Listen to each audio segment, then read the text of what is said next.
नामक एक दैत्य थे, उन्होंने अलग अलग राज्यों से 16,100 राजकुमारियों को अपने बंदी गृह में रखा था।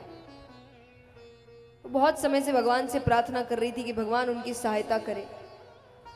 तो भगवान ने नारद जी को भेजा कि जाकर भौमासुर से कहो कि या तो वो राजकुमारियों को छोड़ दे, वरना मुझसे युद्ध करना पड़ेगा। भौमासुर कंस के मित्र थे, तो उन्होंने कहा कि कृष्ण से कहना मुझे कंस ना समझे, वो यहां आएगा तो जीवित वापस नहीं जाएगा। विनाश काले विपरीत बुद्धि, विनाश निकट आता है तो बुद्धि उल्टी चलने लगती है। नारद जी ने कहा अच्छी बात है, वो तो देखेंगे कौन जीवित रहता है कौन नहीं। नारद जी भगवान के पास जाते हैं, भगवान यहाँ पर युद्ध के लिए आते हैं। भौमासुर के साथ और भी दैत्य थे, तो वहां मूर नामक एक दैत्य था, तो भगवान ने उसका वध किया। तब से भगवान का नाम पड़ा,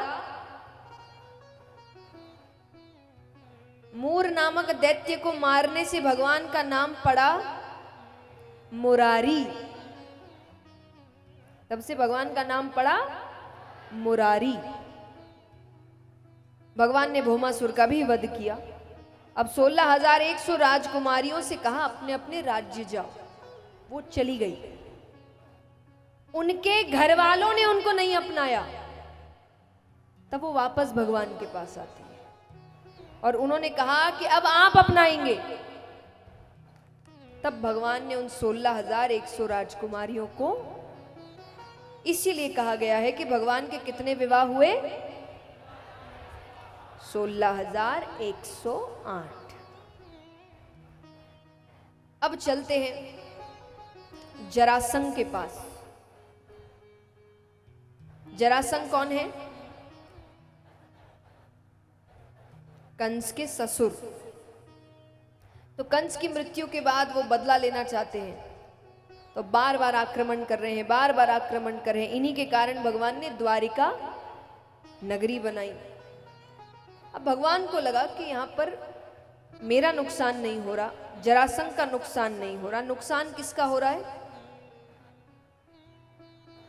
प्रजा का, सेना का। सेना में जो लोग बार बार युद्ध कर रहे हैं उसमें से कई मारे जा रहे हैं, कितने परिवार खत्म हो जा रहे हैं। भगवान कहे कि ऐसे तो नहीं चल सकता, और पापी है मारना तो पड़ेगा। पापी वो बहुत था, पर उसके पाप का घड़ा नहीं भर रहा। क्यों नहीं भर रहा? कि वो दान बहुत करता था, दानी था वो। दान भी कैसा? सुबह उठते ही सबसे पहला काम उसका दान करना था। और दान भी कैसा? जो मांग लो वो मना नहीं करेगा। अगर उसके बस की चीज है तो वो मना नहीं करेगा। दान करने से कहते हैं आपके पाप कटते हैं। इसका मतलब ये नहीं कि आप आइडिया लगा लें कि ये अच्छा तरीका है, पाप करो दान करो, पाप करो दान करो। नहीं, ऐसा नहीं है। दंड तो मिलेगा, और वो ज्यादा भयानक दंड होता है। मैं हमेशा कहती हूँ, बच्चे ये खास करके समझते होंगे कि माँ बाप आपकी छोटी छोटी गलतियों पर डांट दे, वो ज्यादा अच्छा है, ना कि 10 गलतियों के लिए एक साथ डांट पड़े, क्योंकि वो डांट ज्यादा भयानक होती है। और छोटी छोटी गलती के लिए चुटपुट चुटपुट डांट पड़ जाए चलता है, लेकिन वही वो एक बार कुछ नहीं बोल रहे, 2 बार 3 बार, वो एक साथ जब, तब तकलीफ ज्यादा होती है। तो भगवान का भी यही है। तो जब आप ऐसे करते हैं ना, तो हो सकता है कि शुरुआती दौर में आपको दान की वजह से थोड़ी सी सुरक्षा मिल जाए, पाप कट जाए, लेकिन जब फिर भगवान दंड देने पर आते हैं तो अच्छा खासा दंड देते हैं। तो वो दान बहुत करता था। तो भगवान को क्या करना है? भगवान को उससे मल्ल युद्ध करना है, एक एक दोनों, बस सेना बीच में नहीं आएगी। अब भगवान को लग रहा माने ना माने, तो भगवान ने दान का सहारा लिया कि मैं दान के माध्यम से उससे वचन ले लूंगा कि मुझे कुछ सामान नहीं चाहिए, मुझे ये वचन चाहिए। तो उसको मानना पड़ेगा, क्योंकि वो मना नहीं करता है। ये उसकी खासियत है कि वो मना किसी को नहीं करता, लेकिन दान वो केवल ब्राह्मणों को करता है, ये सब क्षत्रिय हैं। तो भगवान पांडवों के साथ ब्राह्मणों का रूप बनाकर जाते हैं। अर्जुन गए भगवान के साथ, भीम गए भगवान के साथ। अब वो गए तो पहले तो वो अपने हिसाब से ही चीजें दे, फल दे, वस्त्र दे। भगवान ने कहा ये नहीं चाहिए। बोले बताओ क्या चाहिए?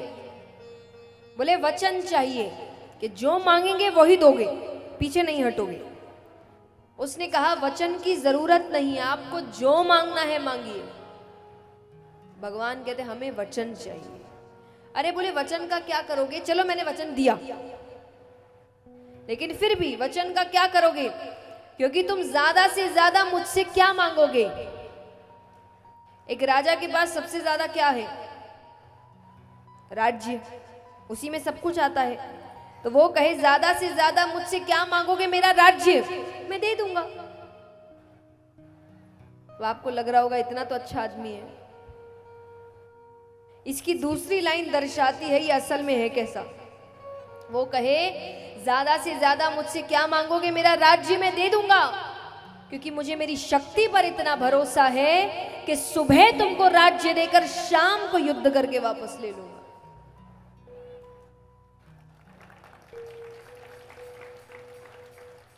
अब वो अपनी तारीफ कर रहा है कहीं ना कहीं, मैं ये मैं वो।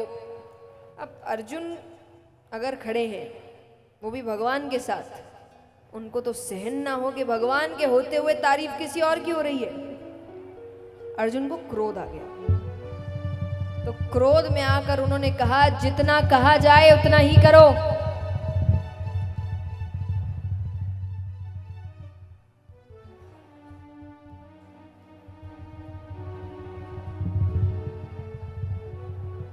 कि जितना कहा जाए उतना ही करो। अब यहां पर अर्जुन क्रोध में आ गए, जरासंध के सैनिक इत्यादि भी आ गए।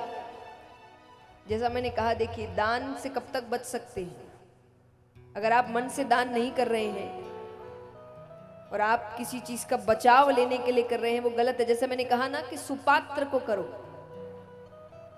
आप जिनको दान कर रहे हैं वो भी दान के लायक होने चाहिए, जिनको सच में सहायता की जरूरत है, और आपका मन भी अच्छा होना चाहिए कि आप मन से सहयोग करना चाहते हैं। यहां दोनों ही चीजें जरासंध के पास नहीं है।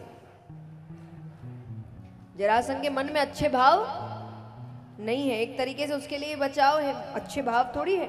अच्छे भाव होते दूसरी जगह वो गलत कार्य थोड़ी करता, इतना पाप थोड़ी करता। तो इसीलिए दान का पहले भी अर्थ यही था कि सुपात्र को करो और अच्छे मन से करो, कि मन से किया हुआ 1 रुपया भी विशेष फल प्राप्त देता है और बिना मन से किया हुआ 1 लाख भी फल प्राप्त नहीं देता, क्योंकि मन से नहीं, आपकी इच्छा ही नहीं करने की। तो इसीलिए मैंने बार बार यही कहा है कि इच्छा से 1 रुपया भी करे तो बहुत सहयोग मिलता है।